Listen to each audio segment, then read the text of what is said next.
Buongiorno, un cordiale saluto, ben ritrovati con l'informazione di Telefriuli. Apriamo subito con il cordoglio in Friuli Venezia Giulia per la scomparsa di un pioniere dell'industria. Per 20 anni Giuseppe Bono, che è morto a 78 anni, è stato manager della Fincantieri. Nel corso della sua carriera ha ricoperto ruoli chiave in diverse società a partecipazione pubblica. Tra i primi a confermare la notizia della sua scomparsa è stato il ministro della Difesa Crosetto.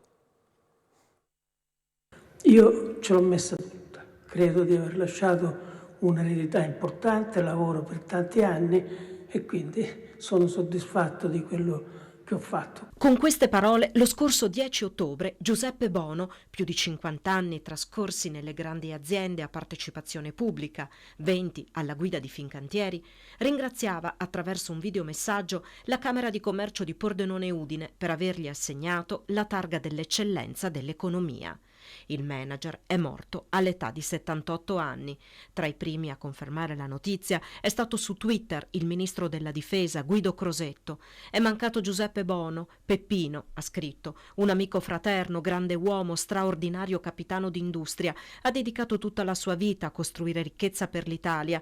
Lo conobbi appena arrivato a Fincantieri, che era in grave difficoltà. Ora ha i migliori prodotti al mondo. Bono era stato nominato amministratore delegato del colosso della cantieristica a controllo pubblico il 29 aprile del 2002, rimanendo in carica fino al 15 maggio di quest'anno, quando al suo posto era subentrato Pierroberto Folgero. Nato nel 1944 a Pizzoni, in provincia di Vibo Valentia, si era laureato in economia e commercio nel 1970, aveva poi ottenuto la laurea honoris causa in ingegneria navale e il diploma MBA honoris causa in International Business. Nel corso della sua carriera ha ricoperto ruoli chiave in società a partecipazione pubblica, Aviofer, Efim, Finmeccanica e poi appunto Fincantieri. Diversi riconoscimenti ricevuti. Nel 1998 è stato insignito dell'onorificenza di grande ufficiale ordine al merito della Repubblica Italiana, nel 2014 di quella di Cavaliere del Lavoro e nel 2017 quella di Cavaliere della Legion d'Onore. Tanti messaggi di cordoglio che sono giunti per la scomparsa del manager. Ci lascia un grande condottiero. Per 2 decenni alla guida di Fincantieri Giuseppe Bono ha dato un contributo fondamentale per il rilancio della navalmeccanica italiana, che oggi può vantare indiscusse leadership a livello mondiale. Con queste parole i vertici di Fincantieri, il presidente Claudio Graziano e l'amministratore delegato Pierroberto Folgero ricordano la figura proprio di Giuseppe Bono. Con grande dispiacere ho appreso la notizia della morte sempre di Giuseppe Bono, ha scritto il ministro dell'economia Giancarlo Giorgetti. Maiora Premut mi aveva scritto appena qualche giorno fa. Anche in quel motto ho letto ancora una volta tutta la sua passione per l'industria italiana, un modo di agire completamente che è di esempio per tutti noi. In regione tra i primi politici regionali a ricordare il manager è stato Riccardo Riccardi, che su Twitter ha scritto: capivi prima quello che ci sarebbe servito dopo, intuivi quel che sarebbe stato necessario con largo anticipo. Grazie per quello che ci hai insegnato. L'assessore regionale alle attività produttive Sergio Emidiobini ricorda l'ex presidente di Confindustria regionale come uno dei grandi capitani dell'industria italiana. Si è speso tanto per la crescita e per lo sviluppo economico del Friuli Venezia Giulia, ha ricordato lo stesso Bini, un grande uomo prima che un grande imprenditore. Ci ha dato tantissimo. Cordoglio è arrivato anche dall'ambiente sindacale. A Bono commenta il segretario generale della CISL FVG, Alberto Monticco, va riconosciuto il merito di aver reso Fincantieri un player mondiale, di essere stato un interlocutore attento e disponibile sia con le RSU dell'azienda che con i delegati sindacali di ogni livello. Parliamo adesso di furti. Spaccata nella notte in pieno centro a Udine, 2 malviventi poi presi dalla polizia e condotti in questura hanno rubato al ristorante Biffi di Udine. Altri 2 locali del centro sono stati presi di mira dai ladri, ma in entrambi i casi i colpi sono falliti. Hanno forzato la porta d'ingresso e dopo essere entrati nel locale si sono impossessati del registratore di cassa e di una borsetta con all'interno denaro contante. Nel frattempo, ieri notte al ristorante Biffi di via Poscolle era scattato l'allarme col titolare Diego Giordano, che nel giro di pochi minuti si è precipitato sul posto. È lì che è iniziata, con l'ausilio delle volanti della questura, la caccia ai malviventi che poco prima avevano agito a viso scoperto tra le vie del centro di Udine.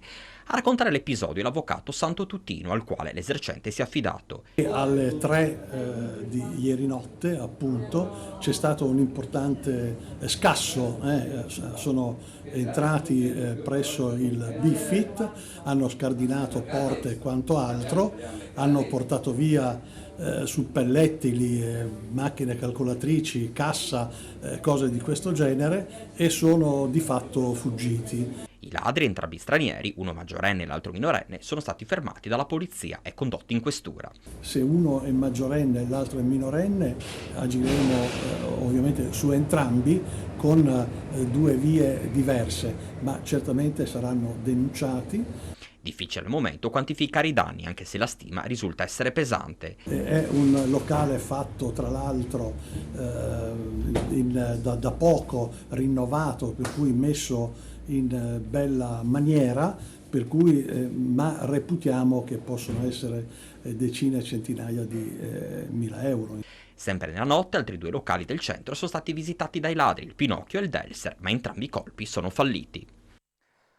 Sono riprese all'alba di questa mattina le ricerche del pensionato di Cinto Caomaggiore disperso da sabato scorso a Chions. Nessuna novità è giunta dalle perlustrazioni effettuate ieri e nella notte. Oggi sono scesi in campo una quarantina di volontari delle squadre comunali di protezione civile e una decina di unità cinofile delle associazioni della protezione civile. La ricerca è transregionale, si utilizzano sia i cani molecolari che un elicottero drago dei vigili del fuoco. Si battono le aree a confine tra il Friuli Venezia Giulia e il Veneto in piena sinergia con tutte le forze in campo. Ricordiamo che l'uomo scomparso, originario del Veneto, ha 85 anni, alto 1,65 m, pesa 70 kg ed è di corporatura normale. È calvo, occhi marroni e al momento della scomparsa indossava un copricapo tipo coppola di tipo marrone, una giacca marrone e una camicia di colore blu scuro. E di 5 persone ferite il bilancio dell'incidente che si è verificato questa mattina a Pordenone, che ha visto scontrarsi una vettura e un'ambulanza che stava trasportando un paziente da Spilimbergo all'ospedale di Pordenone. Il tamponamento frontolaterale è avvenuto intorno alle 8 in Viale Venezia a Pordenone.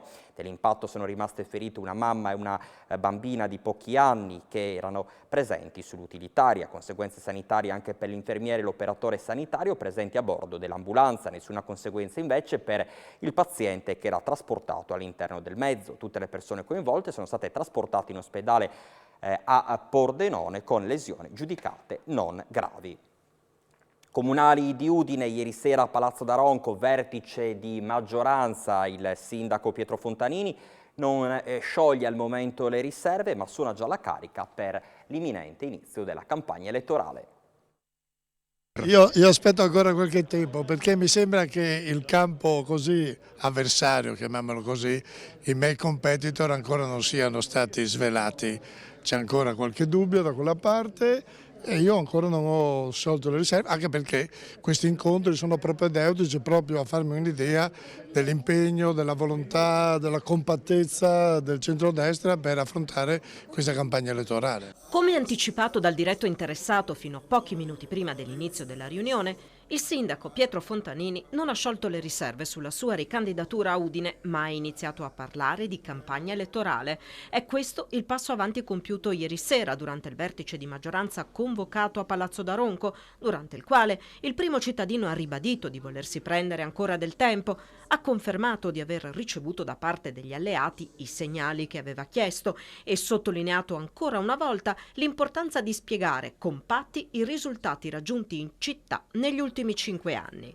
Partire dalle cose fatte, ha detto Fontanini, citando tra l'altro la pedonalizzazione di via Mercato Vecchio, l'introduzione del casa per casa e la riqualificazione dell'ex birreria Dormish, per poi soffermarsi sui progetti da completare e realizzare. Il sindaco di Udine, dai quali gli alleati si attendono comunque una risposta definitiva entro il mese, per poi effettivamente far partire la campagna elettorale, ha detto di ritenere importante anche un confronto con i segretari della coalizione del Friuli Venezia Giulia, poiché le amministrative si terranno lo stesso giorno delle regionali e c'è la necessità di stabilire strategie condivise.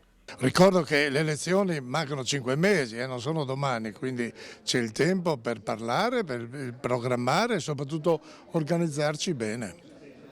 E a piccoli passi, anzi forse grandi passi, ci avviciniamo alle festività natalizie con l'inaugurazione del presepe in legno nella corte di Palazzo Morpurgo. Parte a Udine il conto alla rovescia per il Natale. La Natività è un'anteprima di quella realizzata dagli artigiani del legno di Sutrio, che farà presto bella mostra di sé in piazza San Pietro a Roma.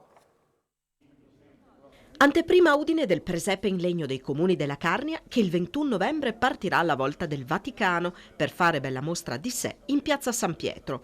Non si tratta della stessa natività, ma quella allestita nella corte di Palazzo Morpurgo, nel capoluogo friulano, accende già i riflettori su un'iniziativa che darà lustro e valorizzerà il lavoro degli artisti del legno delle nostre montagne. Il presepe conta 28 sagome, tante quante i Comuni della Carnia, arricchite dalle fotografie dei paesaggi di Ulderica da Pozzo. Resterà allestito fino al 15 novembre. È un grande piacere aver accolto questa iniziativa lodevole da parte della comunità della Carnia, del Museo Gurtani di Tolmezzo. Loro hanno già presentato questa loro rappresentazione del presepe natalizio con tutte queste figure, queste immagini che sono ad altezza d'uomo, però ogni immagine racchiude un paese della nostra Carnia, sono 28 immagini complessive, poi c'è la natività.